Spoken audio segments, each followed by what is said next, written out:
Su nombre era Acab, un rey con poder absoluto, pero con un corazón inclinado hacia el mal. Gobernó Israel, pero no como un líder justo, sino como un hombre consumido por la idolatría, la ambición y la manipulación. No fue solo su reinado lo que marcó la historia, sino la influencia oscura que lo rodeaba.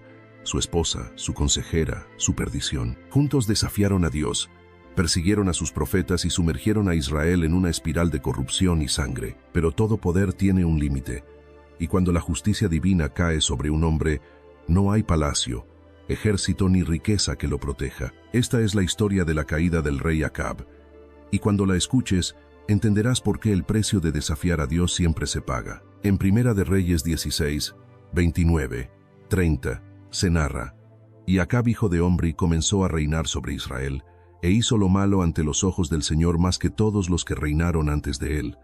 El relato de Acab, el séptimo rey de Israel, comienza en un contexto de inestabilidad política y espiritual en el reino del norte. Israel, tras su separación del reino de Judá después del reinado de Salomón, había sido gobernado por varios reyes que, en su mayoría, desviaron al pueblo de la adoración al Dios verdadero, guiándolos hacia la idolatría. Acab fue hijo del rey Omri, un líder militar y político fuerte que consolidó el poder en Israel y estableció la ciudad de Samaria como la nueva capital del reino. Aunque Omri fue un rey exitoso desde el punto de vista político y militar, la Biblia lo describe como un hombre que hizo lo malo ante los ojos del Señor, en Primera de Reyes 16, 25. Sin embargo, su hijo Acab superó a su padre en maldad y corrupción espiritual. Uno de los actos más trascendentales y desastrosos de Acab fue su matrimonio con Jezabel, hija del rey Et-Baal de Sidón. Tiro y Sidón formaban parte del territorio fenicio. Jezabel no solo trajo consigo una alianza política estratégica con los fenicios, un pueblo próspero y poderoso en la región, sino que también introdujo una devoción fervorosa al dios Baal y a la diosa Astarte. El matrimonio entre Acab y Jezabel fue visto desde el punto de vista político como una jugada estratégica para fortalecer las alianzas comerciales y militares entre Israel y Fenicia. Sin embargo, desde la perspectiva espiritual, fue una catástrofe. Jezabel, lejos de aceptar la fe en el Dios de Israel, impuso su propia religión pagana en el reino, promoviendo el culto a Baal y construyendo templos y altares en Samaria. Bajo su influencia, Acab no solo toleró la idolatría, sino que se convirtió en un ferviente adorador de Baal. La Biblia relata que construyó un templo y un altar dedicado a Baal en Samaria y plantó un poste de Astarte, una deidad femenina relacionada con la fertilidad y la guerra. El texto bíblico deja claro que Acab se convirtió en uno de los peores reyes de Israel al sobrepasar a sus predecesores en maldad y desobediencia a Dios. En Primera de Reyes 16, 33, se narra: y Acab hizo más para provocar la ira del Señor, Dios de Israel, que todos los reyes de Israel que reinaron antes que él. El reino se sumergió en una profunda idolatría, y Jezabel promovió la persecución contra los profetas del Señor, asesinando a muchos de ellos y estableciendo como oficiales a cientos de profetas de Baal y Astarte en la corte real. Después del reinado de Salomón, el reino de Israel se dividió en dos: el reino del norte, Israel, y el reino del sur, Judá. El reino del norte tuvo una sucesión de reyes mayormente idólatras y alejados de los mandamientos de Dios. Acab fue el séptimo rey de Israel, y su reinado se extendió por 22 años, aproximadamente entre el 874 a.C. y el 853 a.C. Baal era considerado el dios de la fertilidad, la lluvia y las tormentas. En la región agrícola de Canaán, la adoración a Baal era común, ya que se creía que él controlaba las lluvias y por lo tanto las cosechas. Astarte, también conocida como Asera o Ishtar, era una diosa de la fertilidad, la sexualidad y la guerra. Los rituales asociados con estos dioses a menudo incluían prácticas inmorales y sacrificios humanos. Jezabel era una mujer de carácter fuerte y dominante. Más allá de su papel como reina consorte, tuvo un papel activo en la política y la religión de Israel. Fue la principal promotora del culto a Baal y la perseguidora más feroz de los profetas del Señor. La historia del ascenso de Acab y su alianza con Jezabel nos deja una poderosa lección sobre cómo las decisiones políticas o personales pueden tener consecuencias espirituales devastadoras. Acab permitió que su reinado estuviera controlado por influencias paganas y perdió su identidad como líder del pueblo escogido por Dios. En la vida cotidiana, las personas enfrentan decisiones que, aunque parecen beneficiosas en el corto plazo, pueden tener efectos negativos a largo plazo si comprometen principios éticos o espirituales. El liderazgo requiere sabiduría no solo para buscar alianzas estratégicas, sino también para preservar los valores fundamentales. En Primera de Reyes 17:1 se narra: «Vive el Señor, Dios de Israel, delante de quien estoy, que no habrá lluvia ni rocío en estos años, sino por mi palabra». Con el reinado del rey Acab profundamente sumido en la idolatría y la corrupción espiritual, Dios levantó a uno de los profetas más poderosos y valientes del Antiguo Testamento, Elías el Tisbita. Su misión era clara: confrontar a Acab y al pueblo de Israel por su alejamiento de Dios y su rendición al culto pagano de Baal. Esta declaración fue más que una advertencia meteorológica. Fue un golpe directo al corazón del sistema de creencias que Acab y Jezabel habían impuesto en Israel. Baal era considerado el dios de la lluvia, la fertilidad y la tierra, por lo que la ausencia de lluvia era una confrontación abierta contra la supuesta deidad de la fertilidad. Era como si Elías dijera: Baal no controla la lluvia. El verdadero Dios es quien tiene poder sobre los cielos. La sequía trajo consigo una hambruna severa en todo Israel, debilitando la economía, afectando las cosechas y poniendo en crisis al pueblo. El juicio no solo fue físico, sino también espiritual, pues expuso la impotencia de Baal frente al Dios verdadero. Tras anunciar la sequía, Dios ordenó a Elías que se ocultara en el arroyo de Kerit, al oriente del Jordán, para protegerlo de la ira de Acab y Jezabel, quienes comenzaron a perseguirlo por considerarlo responsable de la catástrofe. En Kerit, Dios cuidó sobrenaturalmente de su profeta. Elías bebía del arroyo y era alimentado por cuervos que cada mañana y tarde le traían pan y carne.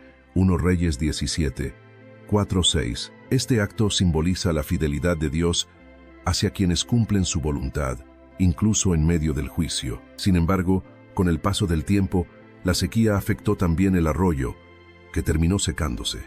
Esto no fue un descuido divino, sino parte del plan para guiar a Elías hacia su siguiente misión. Dios envió a Elías a Sarepta de Sidón, en el territorio fenicio, irónicamente, la tierra natal de Jezabel, la promotora del culto a Baal.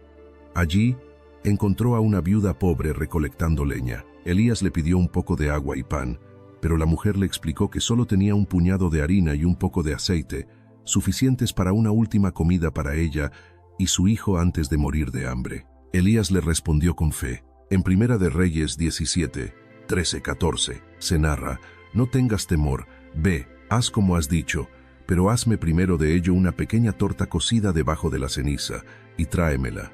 Y después harás para ti y para tu hijo, porque así dice el Señor Dios de Israel: la harina de la tinaja no escaseará, ni el aceite de la vasija disminuirá, hasta el día en que el Señor haga llover sobre la faz de la tierra». La viuda obedeció, y el milagro ocurrió.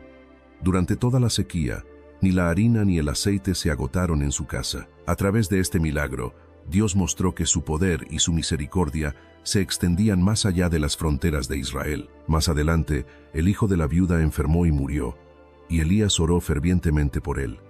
Dios escuchó su oración y devolvió la vida al niño, marcando el primer registro bíblico de una resurrección. Baal era adorado como el dios de la fertilidad y las lluvias, esenciales para las cosechas. Una sequía en el contexto de la adoración a Baal era una declaración directa de la impotencia del ídolo frente al poder del Dios verdadero. En la tradición israelita, los profetas no solo proclamaban mensajes divinos, sino que también vivían experiencias que simbolizaban esos mensajes. La dependencia de Elías en Kerit y su interacción con la viuda de Sarepta reflejan la capacidad de Dios para sostener a su pueblo incluso en tiempos de juicio. El hecho de que Dios realizara un milagro en favor de una mujer extranjera fenicia fue un adelanto del mensaje que Jesús mismo destacaría siglos después al mencionar a la viuda de Sarepta en Lucas 4:25-26, mostrando que la gracia divina no está limitada por las fronteras nacionales. La historia de la sequía muestra cómo Dios es capaz de proveer en medio de la crisis. Elías fue alimentado por cuervos y luego por una viuda pobre. Esto enseña que Dios puede usar recursos inesperados y personas humildes para cumplir sus planes. En la vida cotidiana, cuando enfrentamos tiempos de sequía, ya sea económica, espiritual o emocional, La historia nos recuerda que Dios tiene la capacidad de sostenernos si confiamos en su provisión. La obediencia de la viuda, a pesar de su escasez, se convirtió en la puerta para recibir la abundancia de Dios. En Primera de Reyes 19:2 se narra: Entonces envió Jezabel a Elías un mensajero diciendo: Así me hagan los dioses, y aún me añadan, si mañana a estas horas no he puesto tu vida como la de uno de ellos. 5. Tras el triunfo espectacular en el Monte Carmelo, donde el fuego de Dios consumió el sacrificio y los profetas de Baal fueron derrotados, parecía que Israel finalmente se volvería al Señor. Sin embargo, la historia da un giro inesperado. La reina Jezabel, al enterarse de la muerte de sus profetas, reaccionó con furia y determinación. En Primera de Reyes 19:2 se narra: Así me hagan los dioses, y aún me añadan, si mañana a estas horas yo no he puesto tu vida como la de uno de ellos. Este juramento de muerte no fue una simple advertencia, fue una declaración oficial de guerra contra Elías. Jezabel, una mujer de carácter fuerte y devota seguidora de Baal, no estaba dispuesta a ceder su poder espiritual y político. Elías, que había enfrentado valientemente a cientos de profetas paganos y había clamado al cielo para hacer descender fuego y lluvia, experimentó en este momento una profunda crisis emocional. El mensaje de Jezabel quebró su espíritu y, lleno de temor, huyó por su vida al desierto. Elías se dirigió hacia el sur, alejándose del centro del conflicto en Israel, hasta llegar a Bérseba, en el territorio de Judá. Allí dejó a su siervo y se internó solo en el desierto, un gesto que simbolizaba su deseo de aislarse completamente. En medio del desierto, bajo la sombra de un enebro, Elías, agotado física y emocionalmente, clamó a Dios desde lo más profundo de su angustia. En Primera de Reyes 19:4 se narra: Basta ya, Señor, quítame la vida, pues no soy mejor que mis padres. El profeta, que había sido testigo de la intervención divina en múltiples ocasiones, ahora se encontraba en su punto más bajo. Se sentía fracasado, solo y sin propósito. En su corazón, creía que su misión había sido en vano y que el pueblo seguía en rebelión a pesar de los milagros. En lugar de reprender a Elías por su miedo o su deseo de rendirse, Dios respondió con ternura y cuidado. Mientras Elías dormía, un ángel lo tocó y le dijo, en Primera de Reyes 19:5, se narra: Levántate y come. Cerca de Elías había un pan recién horneado y un cántaro de agua. Elías comió y volvió a dormir, señal de su profundo agotamiento. El ángel regresó por segunda vez, repitiendo las mismas palabras y añadiendo, en Primera de Reyes 19:7, se narra: Levántate y come, porque largo camino te resta. Este gesto muestra el carácter compasivo de Dios. Antes de restaurar espiritualmente a Elías o darle nuevas instrucciones, Dios atendió sus necesidades físicas básicas: comida, agua y descanso. Es un recordatorio de que el cuidado divino es integral, abarcando tanto el cuerpo como el alma. Fortalecido por el alimento proporcionado por el ángel, Elías emprendió un viaje de 40 días y 40 noches hasta llegar al monte Horeb, también conocido como el monte Sinaí, el lugar donde Dios se había revelado anteriormente a Moisés y había establecido su pacto con Israel. El número 40, recurrente en la Biblia, simboliza tiempos de prueba, purificación y preparación espiritual. Este viaje no fue solo físico, sino también un proceso de sanación y reflexión interna para Elías. Al llegar al monte Horeb, Elías se refugió en una cueva. Fue allí donde Dios le habló nuevamente, no a través de truenos o fuego, sino mediante un susurro apacible, mostrando que su poder no siempre se manifiesta en lo espectacular, sino también en la paz y la quietud. Jezabel es recordada como uno de los personajes más infames de la Biblia, por su feroz idolatría y su implacable persecución contra los profetas del Señor. Su figura representa la corrupción espiritual y la influencia negativa en el liderazgo político. En la tradición bíblica, el desierto es un escenario recurrente donde los personajes enfrentan sus crisis más profundas y tienen encuentros transformadores con Dios. Moisés, el pueblo de Israel y Jesús también pasaron por el desierto antes de recibir nuevas misiones. El Horeb es un lugar de encuentros clave entre Dios y sus siervos. Fue allí donde Moisés recibió los 10 mandamientos y donde ahora Elías experimentaría una revelación íntima y restauradora. La experiencia de Elías muestra que incluso los más fuertes pueden experimentar agotamiento, miedo y deseo de rendirse. A pesar de sus grandes logros espirituales, Elías se encontró en un momento de debilidad profunda. En la vida cotidiana, Muchas personas enfrentan momentos similares tras grandes esfuerzos o éxitos. El cansancio emocional puede llevar al desaliento. La historia enseña que Dios comprende la fragilidad humana y responde con cuidado y compasión. Elías necesitó descanso, alimento y sobre todo, tiempo para reconectar con su propósito.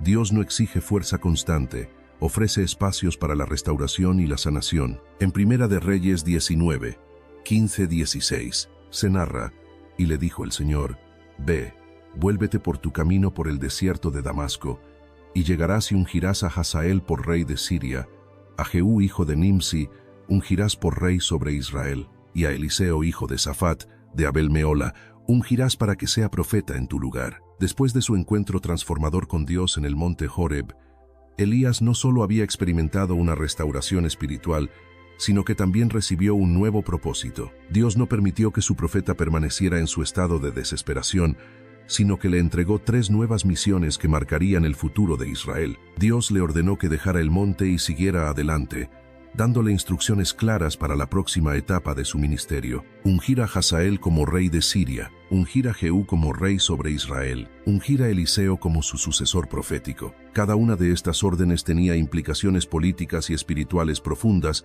pues afectaban el destino de Israel y su relación con las naciones vecinas. Dios le indicó a Elías que ungiera a Hazael como rey de Siria. En ese momento, Siria era una nación rival de Israel, pero Dios tenía planes específicos para utilizar a Hazael como un instrumento de juicio contra la casa de Acab. Aunque Elías no realizó personalmente la unción de Hazael, más tarde la llevaría a cabo el profeta Eliseo, su sucesor, en Segunda de Reyes 8, 7-13. Este acto representaba el control soberano de Dios sobre las naciones. Incluso los reyes paganos podían ser usados para cumplir sus propósitos. Hazael más tarde se convertiría en un enemigo feroz de Israel, cumpliendo el juicio divino sobre la nación por su idolatría y su alejamiento del pacto. El segundo encargo de Dios a Elías fue ungir a Jehú, quien más adelante se convertiría en rey de Israel. Jehú fue el hombre elegido para acabar con la dinastía de Acab y con la idolatría promovida por Jezabel. Jehú es conocido en la Biblia por su celo en ejecutar el juicio divino. Cuando finalmente ascendió al trono, llevó a cabo una purga brutal contra la familia de Acab y eliminó a los seguidores de Baal en Israel. Aunque Jehú actuó con fervor en destruir la idolatría, su reinado también tuvo fallas, pues no restauró completamente la adoración a Dios en Israel. Sin embargo, su papel en la historia fue crucial para erradicar la influencia de Acab y Jezabel. El tercer encargo fue ungir a Eliseo como su sucesor, asegurando así la continuidad del ministerio profético en Israel. Eliseo fue un hombre que, a diferencia de otros profetas, eligió seguir a Elías con una determinación total. Cuando recibió el llamado, quemó su arado y sacrificó sus bueyes en señal de que dejaba su antigua vida atrás para dedicarse completamente a servir a Dios. El hecho de que Dios le diera a Elías un discípulo y sucesor también fue una respuesta a su queja en el monte Horeb. Elías pensaba que estaba solo, pero Dios le mostró que había otros siervos fieles y que su ministerio continuaría a través de Eliseo. Dios le explicó a Elías cómo actuarían los 3 hombres que serían ungidos. En Primera de Reyes 19, 17, se narra: al que escape de la espada de Hazael, Jehú lo matará, y el que escape de la espada de Jehú, Eliseo lo matará. Esto significaba que el juicio sobre Israel vendría en diferentes niveles y tiempos. Hazael traería opresión desde fuera, Jehú ejecutaría la justicia dentro de Israel, y Eliseo guiaría espiritualmente al pueblo. Este pasaje muestra la soberanía de Dios sobre la historia y la manera en que Él levanta líderes en diferentes esferas, política, militar y espiritual, para cumplir su voluntad. Uno de los momentos más impactantes de este encuentro fue cuando Dios corrigió la visión de Elías sobre su aparente soledad. Elías había repetido en varias ocasiones su queja. En Primera de Reyes 19, 10, 14, se narra: solo yo he quedado, y me buscan para quitarme la vida. Pero Dios le reveló una verdad que cambiaría su perspectiva. En Primera de Reyes 19, 18, se narra: me he reservado 7,000 en Israel, cuyas rodillas no se han doblado ante Baal y cuyas bocas no lo han besado. Esto significaba que, aunque Elías se sentía solo, no era el único fiel. Había 7,000 israelitas que aún adoraban al Dios verdadero, personas que no habían sucumbido a la idolatría de Acab y Jezabel. Esta revelación le mostró a Elías que su ministerio no había sido en vano y que Dios siempre preserva un remanente fiel en medio de la apostasía. En la cultura hebrea, la unción con aceite era un acto solemne que simbolizaba la elección y el respaldo de Dios sobre un líder, ya fuera un rey o un profeta. La unción no solo confería autoridad, sino que también representaba la presencia y el poder de Dios en la vida del ungido. Siria, Aram, era un reino poderoso que a menudo estuvo en guerra con Israel. La elección de Hazael como rey mostró que Dios controla a las naciones, incluso aquellas que no lo reconocen. A lo largo de la historia de Israel, Dios siempre preservó un grupo de personas que permanecieron fieles a Él, a pesar de la idolatría de la mayoría. Esta idea se repite en varios momentos de la Biblia y es un mensaje de esperanza para los tiempos de crisis. Elías pasó de sentirse completamente solo y derrotado a recibir una nueva misión y una nueva perspectiva. En la vida cotidiana, muchas personas atraviesan momentos de crisis en los que sienten que todo está perdido. Sin embargo, esta historia enseña que Dios no solo sostiene a sus siervos, sino que también renueva su propósito. Cuando alguien se siente desanimado o sin rumbo, Dios no lo descarta. Al contrario, le da una nueva razón para seguir adelante. En Primera de Reyes 19 se narra: partiendo él de allí, halló a Eliseo hijo de Safat, que araba con 12 yuntas delante de sí, y él tenía la última. Y pasando Elías por delante de él, echó sobre él su manto. Después de recibir la revelación de Dios en el monte Horeb y las nuevas instrucciones para su misión, Elías emprendió su camino para cumplir la voluntad de Dios. Entre las tareas más importantes que Dios le había encomendado estaba la de ungir a su sucesor, Eliseo. Elías llegó hasta Abel-Mehola, una región fértil en el valle del Jordán, donde encontró a Eliseo hijo de Safat, un joven agricultor que estaba trabajando en el campo con 12 yuntas de bueyes. Este detalle es significativo. Indica que Eliseo provenía de una familia acomodada, pues poseer tantas yuntas de bueyes era un signo de riqueza en la época. Sin decir una palabra, Elías pasó junto a Eliseo y echó su manto sobre él. Este acto fue simbólico y poderoso. En la cultura hebrea, el manto de un profeta representaba autoridad, llamado y unción divina. Al colocarlo sobre Eliseo, Elías estaba transfiriéndole la responsabilidad del ministerio profético. Eliseo comprendió de inmediato la magnitud de este gesto. Sin hacer preguntas, dejó los bueyes y corrió tras Elías, diciendo, en Primera de Reyes 19:20, se narra: te ruego que me dejes besar a mi padre y a mi madre, y entonces te seguiré. Elías, lejos de obligarlo o presionarlo, le respondió de manera enigmática: ve, vuelve, ¿qué te he hecho yo? Esta respuesta enfatizaba que el llamado profético no era una obligación impuesta por Elías, sino una elección personal. Eliseo debía decidir si estaba dispuesto a dejarlo todo para seguir el propósito de Dios. Este acto no solo fue un gesto de hospitalidad, sino una señal de que Eliseo estaba rompiendo con su vida anterior. No dejó ninguna posibilidad de regresar a su antigua profesión. Su compromiso con la misión de Dios era absoluto. Después de despedirse de su familia, Eliseo se levantó y siguió a Elías, convirtiéndose en su siervo y aprendiz. En el Antiguo Testamento, el manto representaba autoridad espiritual y cobertura divina. En este caso, al arrojar su manto sobre Eliseo, Elías estaba transfiriendo la autoridad profética que había recibido de Dios. Eliseo pidió despedirse de su familia antes de seguir a Elías, lo que indica su sentido de responsabilidad y honor hacia sus padres. Sin embargo, a diferencia del joven rico en el Nuevo Testamento, Eliseo no usó esto como excusa para retrasar su obediencia. Este acto simbolizaba una ruptura total con su antigua vida. Eliseo no dejó ninguna posibilidad de regresar a su profesión como agricultor.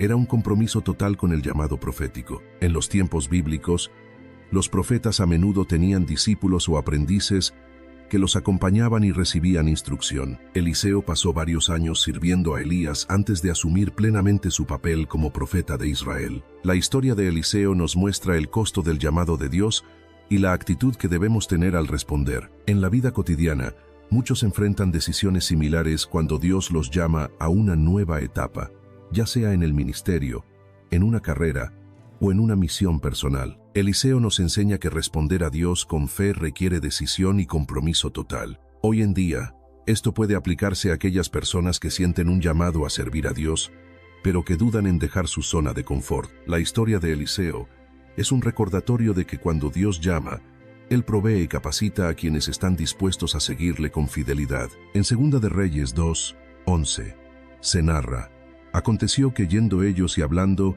he aquí un carro de fuego con caballos de fuego apartó a los dos, y Elías subió al cielo en un torbellino. Después de haber cumplido su misión y haber formado a su sucesor, Elías llegó al final de su ministerio en la tierra. A diferencia de otros profetas y líderes de Israel, Elías no moriría de manera común. Dios tenía preparado para él un final sobrenatural que demostraría su poder y su plan de continuidad en el ministerio profético. Elías y Eliseo comenzaron su último viaje juntos, pasando por varias ciudades clave: Gilgal, punto de partida del viaje y símbolo de consagración; Betel, lugar donde Jacob tuvo su encuentro con Dios; Jericó, ciudad de milagros y victorias en la historia de Israel; el Jordán, lugar de transición y entrada a nuevas etapas. A lo largo del camino, los profetas de cada ciudad advertían a Eliseo: ¿sabes que hoy el Señor te quitará a tu maestro? Pero Eliseo respondía con determinación: sí, lo sé, callad. Eliseo se negaba a apartarse de su maestro, mostrando su fidelidad y compromiso hasta el último momento. Al llegar al río Jordán, Elías tomó su manto, lo dobló y golpeó las aguas, y el río se abrió en dos, permitiéndoles cruzar en seco, tal como ocurrió con Moisés y Josué. Después de cruzar el Jordán, Elías le hizo una pregunta crucial a Eliseo. En 2 de Reyes 2:9 se narra: pide lo que quieras que haga por ti, antes que yo sea quitado de ti. Eliseo, sin dudar, respondió: te ruego que una doble porción de tu espíritu sea sobre mí. Esta petición no era una simple solicitud de poder, sino un reconocimiento del papel de Elías como su padre espiritual. En la tradición hebrea, la doble porción era la herencia del hijo primogénito. Eliseo no pedía más poder que Elías, sino ser su legítimo sucesor en el ministerio profético. Elías le respondió: cosa difícil has pedido. Si me vieres cuando fuere quitado de ti, te será concedido. Si no, no. Este detalle mostró que la transmisión del poder profético no dependía de Elías, sino de la voluntad de Dios. Mientras caminaban y hablaban, de repente apareció un carro de fuego con caballos de fuego, que separó a los dos. En ese instante, Elías fue llevado al cielo en un torbellino. Eliseo, al ver este evento extraordinario, exclamó con emoción. En 2 de Reyes 2:12 se narra: Padre mío, carro de Israel y su gente de a caballo. Con estas palabras, Eliseo reconocía que Elías era el verdadero defensor espiritual de Israel, más poderoso que cualquier ejército terrenal. Elías desapareció en el cielo, convirtiéndose en uno de los pocos personajes en la Biblia que no experimentaron la muerte física junto con Enoc. Después de la partida de Elías, Eliseo rasgó sus vestiduras en señal de duelo, pero luego recogió el manto de Elías que había caído al suelo. Este acto simbolizaba la transferencia del llamado y la autoridad profética. De regreso al río Jordán, Eliseo tomó el manto, golpeó las aguas y exclamó. En 2 de Reyes 2:14 se narra: ¿dónde está el Señor, el Dios de Elías? Las aguas se abrieron de nuevo, confirmando que el mismo poder que estuvo con Elías ahora estaba sobre Eliseo. Los profetas que observaban desde lejos reconocieron de inmediato que el espíritu de Elías reposaba sobre Eliseo. Así comenzó una nueva era profética en Israel, con Eliseo realizando milagros aún más numerosos que los de su maestro. En la cultura hebrea, los carros eran símbolos de poder y guerra. El carro de fuego representaba la intervención directa de Dios, llevándose a Elías en un acto único en la historia bíblica. Desde los tiempos antiguos, el manto representaba autoridad espiritual y liderazgo.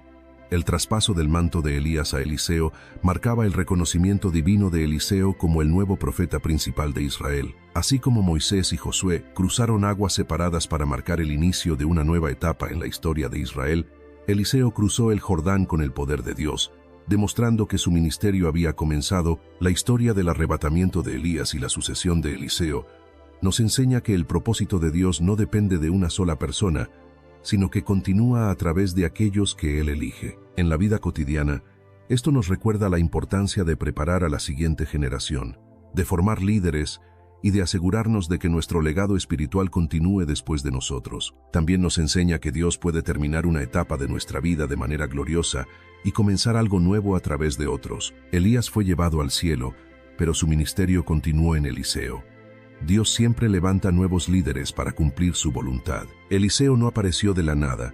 Pasó años sirviendo a Elías, aprendiendo y preparándose hasta el momento de recibir el manto. Cuando Eliseo preguntó, ¿dónde está el Señor, el Dios de Elías?, no estaba buscando a Elías, sino al Dios que le dio poder.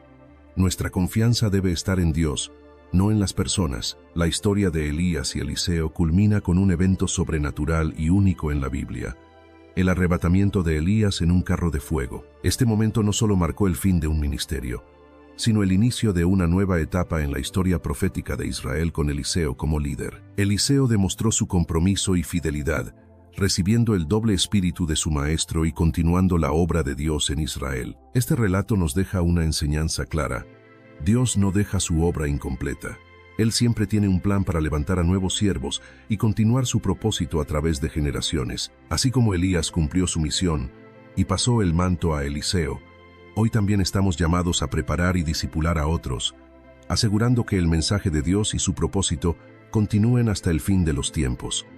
Si buscas crecer en tu conocimiento de la palabra de Dios y profundizar en tus estudios bíblicos, te invitamos a suscribirte a nuestro canal Sabiduría Bíblica. Aquí encontrarás reflexiones profundas, estudios bíblicos detallados y enseñanzas para fortalecer tu fe. No olvides darle clic a la campanita para no perderte ningún contenido, y si este mensaje ha sido de bendición para ti, compártelo con otros para que también puedan crecer espiritualmente. Únete a nuestra comunidad y sigue avanzando en tu caminar con Dios.